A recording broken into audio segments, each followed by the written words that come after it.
Can you tell us a little bit about Brendan at Chelsea?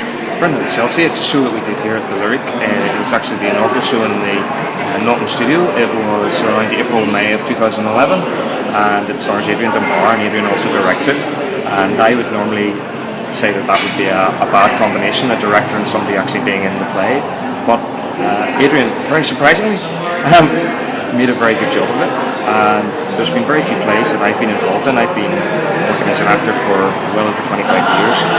And there's been very few plays that I've actually been involved in that have had such a response as Brendan at Chelsea. I think the last one was Mojo the People, which I did about 10 years ago. And a lot of people were saying about Brendan at Chelsea, when's it coming back, when's it coming back? So basically the plot is, it's about Brendan Behan, the famous Irish writer, who died at the age of 41 of diabetes, and he was a huge raconteur, and he was quite a celebrity in the 50s and early 60s. And it's about his stay at the famous Chelsea Hotel in New York. And it's around 1961, 1962, and it's about his life there. It's also he's broken up with his wife, and he's just losing control of his life, and he can't really write anymore because his diabetes is so bad, but it hasn't stopped him drinking.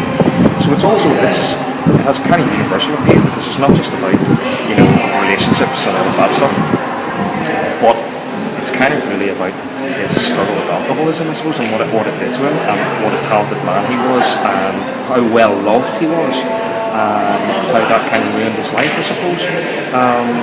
So apart from that, that makes it sound like it's a really incredibly serious piece, but it's not. It's actually got a lot of humour in it. I myself, I play about 5 different characters. The lead one being George Kleisinger, who is Brendan's friend, and he was the man. He's a real life character he was the composer of Tubby the Tuber, and so George is from California, but he was living in the Chelsea Hotel as well, because a lot of artists and celebrities would have stayed in the Chelsea Hotel.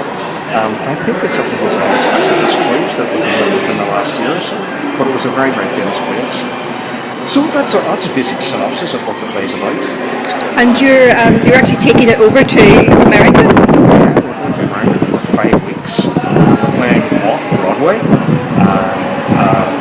that should be very exciting. It's actually the second time that the Lyric have gone to the States. I was part of the first tour that they did to the States in 1996, David Grant's production of Philadelphia, Here I Come, which we went to the States with. We toured around several of the action states. We had a great cast. There were quite a few of us. Brendan at Chelsea, there's only 5 of us. So yeah, we're going to New York all of September. Do you think the Americans will understand sort of the Northern Irish sense of humour, or? Well, I think they will. It's not necessarily a Northern Irish piece. Obviously, 4 of the cast members, 4 to 5 of us are Northern Irish. Adrian, Pauline Hatton, and Chris Robinson. Although they're all based in London, I'm actually the only person that's based in Belfast. So I think that they will understand the humour. Like I say, the humour is quite universal. And are you excited to be coming back to the Lyric after that as well? Yeah, we're coming back, but I think it's only for about a week and a half. The play was a huge success whenever it happened 2 years ago, but it's only coming into the main house at the Lyric for about a week and a half, and then it goes to Dublin, and then we go to Londonderry for about 2 or 3 days, and then that's us finished, unfortunately. But you never know, it might have another life, or it might not, so you better go get a ticket.